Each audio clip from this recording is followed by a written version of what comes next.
Welcome to GeekCross, the podcast where faith and culture intersect. I'm your host, Jeremy Yoder, and each episode we look at a topic related to pop culture or geekdom and have conversations that use science fiction, fantasy, movies, gaming, or comic books as a jumping off point to talk about deeper issues and to wrestle with the big questions of life. In this episode of GeekCross, I will be talking about the 1991 science fiction film Star Trek VI, The Undiscovered Country. It's the last film that featured the original cast. That would be Captain Kirk, Mr. Spock, and Dr. McCoy.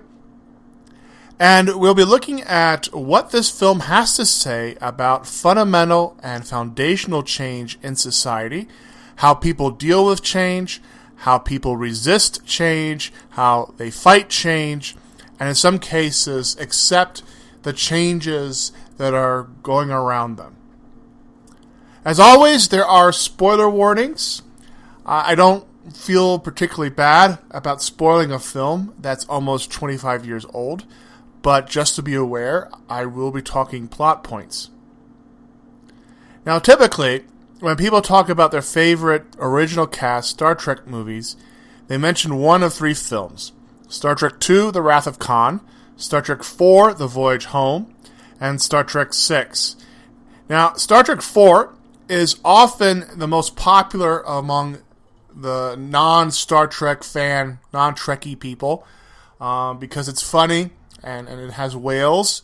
That was my first encounter with Star Trek. Among Trekkies, Star Trek II is the favorite because it features Khan, the ultimate Star Trek villain, who is played by the late, great Ricardo Montalban, who chews up the scenery with relish. No respect to Benedict Cumberbatch, but there's only one Khan, and he is Ricardo Montalban. Star Trek II is also popular because of Spock's death. Of course, they brought him back in the next movie, but in 1982, that was a brave thing to do, and the film has some really good storytelling and it's very dramatic. However, of all the original cast Star Trek movies, Star Trek VI does best of one of the things that Star Trek, throughout its run, does really, really well. It deals with and addresses a real-life social issue through the metaphor of science fiction. Now, originally, there was uncertain of whether or not there was going to be a Star Trek VI. Star Trek V, The Final Frontier, had done very poorly at the box office. It was a disaster. It was a terrible movie. And so it was uncertain whether or not there would be another Star Trek movie with the original cast. However, the 25th anniversary of Star Trek was coming up, and ultimately Paramount felt that in order to capitalize on that, they should make another film. Nobody had any real ideas. There were a couple different suggestions made. And eventually, there was a conversation between Leonard Nimoy, who plays Spock, and the director, Nicholas Meyer, and they raised an interesting question in this conversation. What if the Berlin Wall came down in outer space? To give some context, the Berlin Wall had come down unexpectedly, suddenly, in November of 1989, and all of a sudden, the Cold War world that had existed just disappeared. The Eastern Bloc fell apart, and suddenly countries that had been enemies were looking at the possibility of being friends. That the great Satan, as Ronald Reagan had called the Soviet Union, was no longer had the power and the ability to threaten the West. And so there was a lot of conversation about, and a lot of uncertainty about what the future held. And Star Trek VI explores some of that territory, some of that experience through this science fiction story. And the film depicts this transition. Now, in Star Trek, Klingons had always been kind of the stand-in for the Russians. And there even had been an episode in the original series called Errand of Mercy, in which there is prediction that one day the Federation of Planets and the Klingons would become friends. And in the next generation, these two groups are allies, sometimes uneasy allies, but they have a fairly good relationship. And so Star Trek VI depicts this transition from enemy to friend.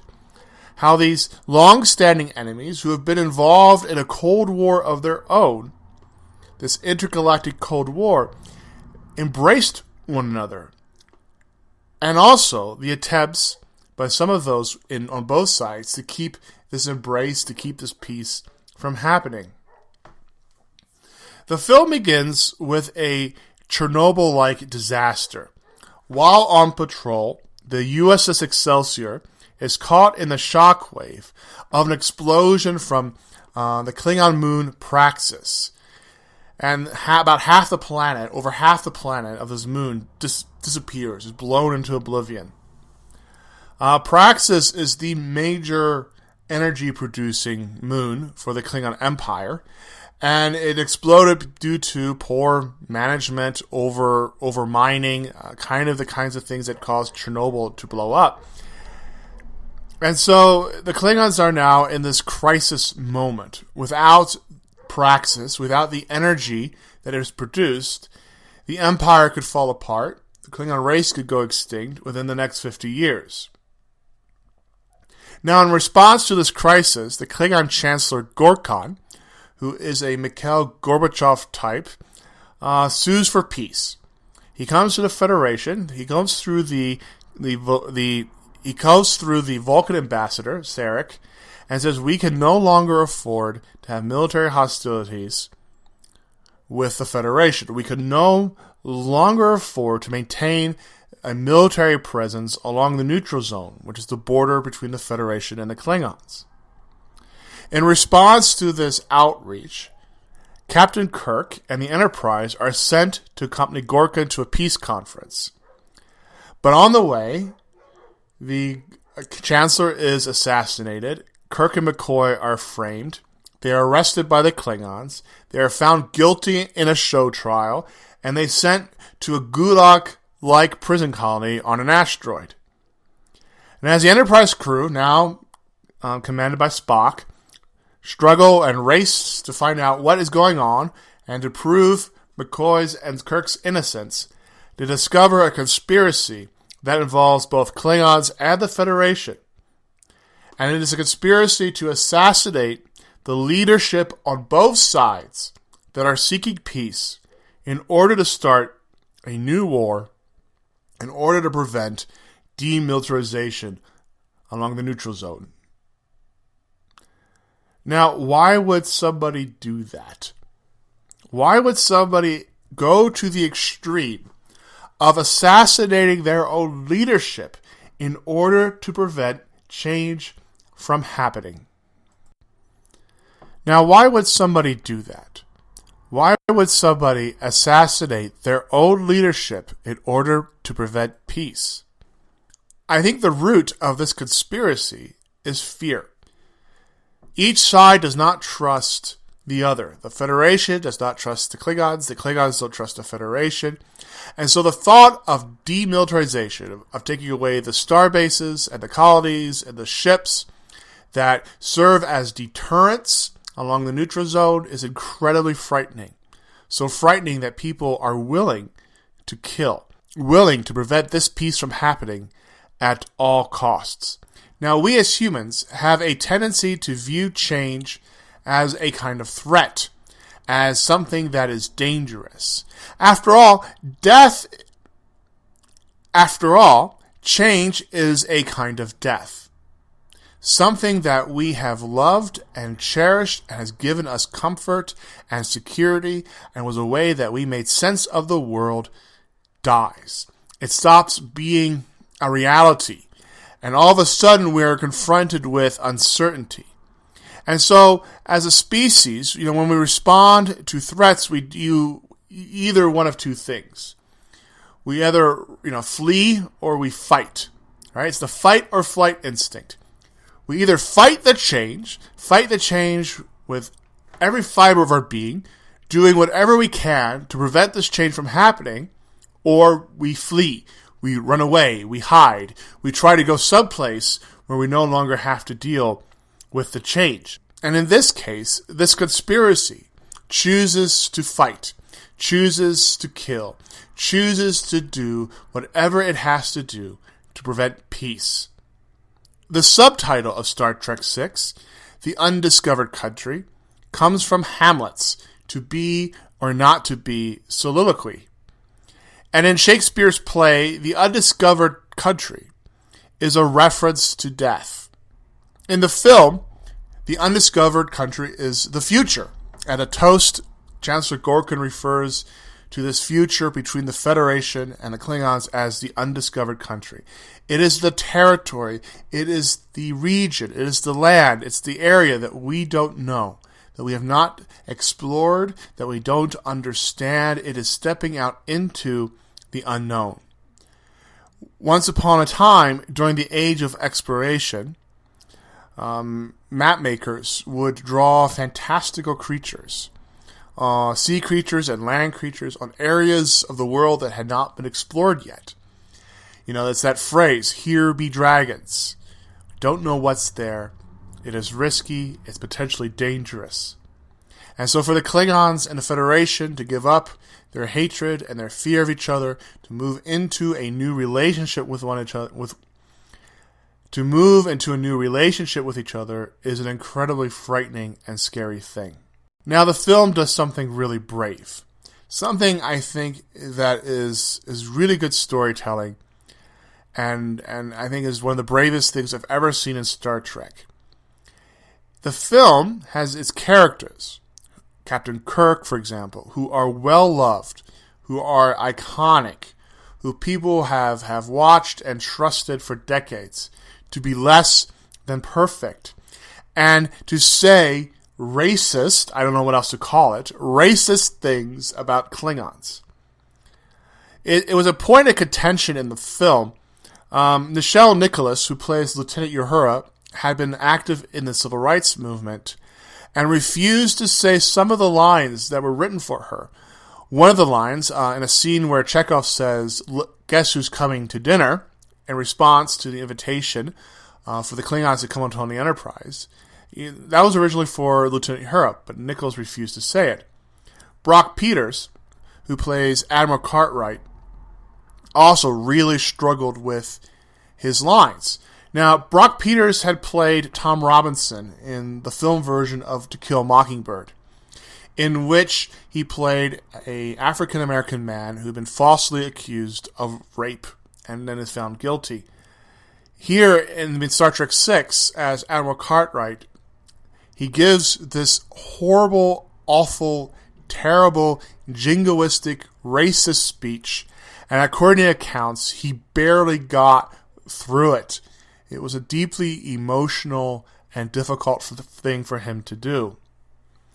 Even Captain Kirk, who is perhaps one of the most iconic characters of Star Trek, who always kind of did the right thing, who always was sort of noble and advocated for those without voice and advocated for the right thing, hates Klingons. A Klingon had killed his son David in the third Star Trek movie. And so Kirk doesn't trust that the Klingons won't hurt him again. He doesn't trust Klingons. He doesn't want to go near Klingons. He wants nothing to do with this mission. He resents Mr. Spock for dragging him into this. And he says at the beginning of the movies that he would rather that the Klingons die. The creator, Gene Roddenberry, according to stories and reports, hated this. Now, he died soon before this film was released, but he saw a cut of it. And the story is that he responded to this film by threatening to call his lawyer. Roddenberry had this vision of the future that in the 23rd century, humanity would no longer have any kind of prejudice. And that humanity had gotten over its tribalism, had gotten over the things that cause conflict. That the world of Star Trek is a kind of utopia in that sense. And he often conflicted with the writers in The Next Generation because he refused to have personal conflict between characters. And that's really tough because, as you know, good conflict makes good storytelling. After Roddenberry died, Star Trek took a markedly darker turn and dealt with some darker issues. And the Federation, which was previously shown always in this very positive light, became a place that was not as safe and not as idealistic. So Star Trek VI does something here, I think, that is very brave and very interesting. These are sympathetic characters, right? Kirk and Uhura and Scotty. These are characters who we're supposed to like and trust. And they have views about Klingons that are repugnant. But even though they have views that are racist, even though they hate the Klingons and want nothing to do with them, the film draws a difference between the views and those who act on them. Those who do unspeakable crimes to keep change from happening. The difference between Kirk and those who fight change by getting involved in an assassination conspiracy is that by the end of the film, Kirk recognizes that while change isn't easy, while he's uncomfortable with change, while he feels out of place and out of time, that he will also embrace, that he will also go into the undiscovered country, and that there is hope in the midst of this change. As a pastor, right now it's a time of deep change that's going on in the church. There's an old Chinese curse. May you live in interesting times. And right now it is an interesting time to be a pastor, to be in ministry. Because every Sunday, almost every day, as I interact with people in my congregation, as I interact with other Christians, I see that fear of change. I see that resistance to change, and I see the desire to prevent change from happening at all costs. Now, we are at the tail end here. We're on the other side of a culture war, or what the Germans would call a Kulturkampf, that had been going on since the 1960s and 1970s. Massive fights about same-sex marriage, abortion, the role of faith in society. And what essentially has happened is, if we understand this as a war, that Christianity has lost.